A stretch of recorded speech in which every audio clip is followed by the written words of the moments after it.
Battlefront 2's Starfighter Assault mode is fast-paced and fun, and every single vehicle feels totally different, not only because it has different abilities, but also because it handles differently. And thankfully, even though I did die quite a few times, sometimes just by crashing into something, some other times because someone target locked me, Battlefront 2's transitions between spawns are really fast, letting you pick your ship and see its abilities at a glance and then jump right back into the action.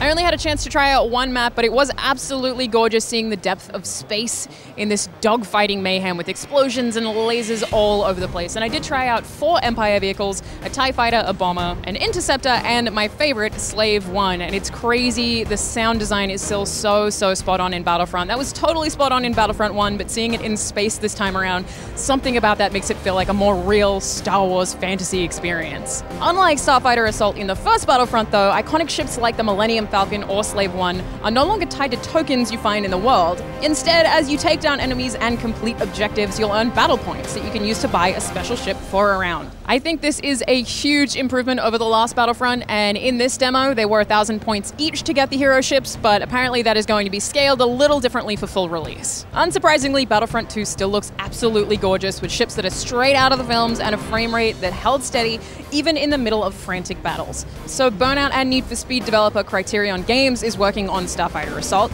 and the studio's vehicle expertise shines through with controls that are more responsive than they were in the first game, allowing for far more precision as you're evading enemies or chasing after a target. I managed to pull off a bunch of really tight maneuvers that I never thought that I would have been able to, and I picked it up really easily. And one thing I think that Criterion has totally nailed here is that even if you're upside down, you don't feel disorientated. It's really easy to figure out where fire is coming from or where you should be firing to. And even having ships from all of the Star Wars trilogies doesn't feel odd here. It's not weird having things from the original trilogy, and it's not weird having things from the prequel trilogy together in the same space because it's really well balanced.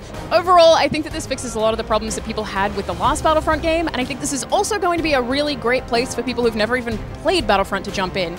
It controls so well that I wonder if, even if you aren't a Star Wars fan, you'll probably really enjoy it. I found it incredibly satisfying and it was really hard to pull me off of that console. It is going to be available on PS4, Xbox One, and PC on November 17th.